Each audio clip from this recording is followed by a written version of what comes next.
আমরা এখন লিঙ্গরাজ মন্দির দেখে বাইরে এলাম। এই যে পেছনে দেখতে পাচ্ছেন আমার, তো মানে এই ইতিহাস ব্যাখ্যা করার ভাষা পাচ্ছি না।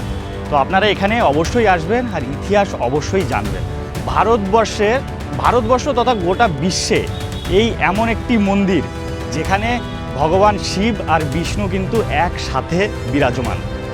আর আপনারা সবাই জানেন যে শিবলিঙ্গে কিন্তু তুলসী পাতা দেওয়া হয় না, কিন্তু গোটা বিশ্বের মধ্যে এই এমন একটি মন্দির যেখানে শিবলিঙ্গের ওপরে কিন্তু তুলসী পাতা চড়ানো হয়, মানে তুলসী পাতা দেওয়া হয়।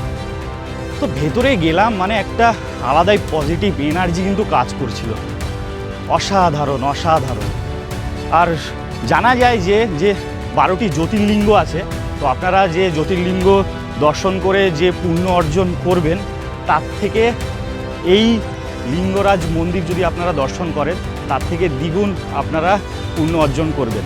এটাই হলো এখানকার বিশ্বাস। তো এখানে ভগবান বিষ্ণু আর শিব একসাথে বিরাজমান, মানে সবথেকে পাওয়ারফুল গড হচ্ছে এই লিঙ্গরাজ মন্দির। আর এইখানে চারপাশে রয়েছে হচ্ছে মহাদেব, আর মাঝখানে বিরাজমান আছে হচ্ছে স্বয়ং বিষ্ণু। তো আপনারা এই লিঙ্গরাজ মন্দিরে এলে সেটা আপনাদেরকে ভেতরে ঢুকেই দেখতে হবে। আর এই যে অভি দৌড়ে দৌড়ে আসছে, অসাধারণ। তো ভেতরে ঢুকলি কেমন লাগলো বল? হেভি, মানে মন্দিরের যে গন্ধটা সেটা লাগছিল।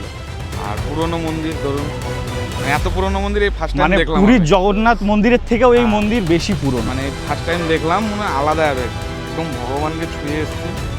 মানে সত্যি বাবা মন প্রাণ সব ধন্য হয়ে গেল। যা করার করবে, অসাধারণ যা করবে অসাধারণ। বাবাই করবে।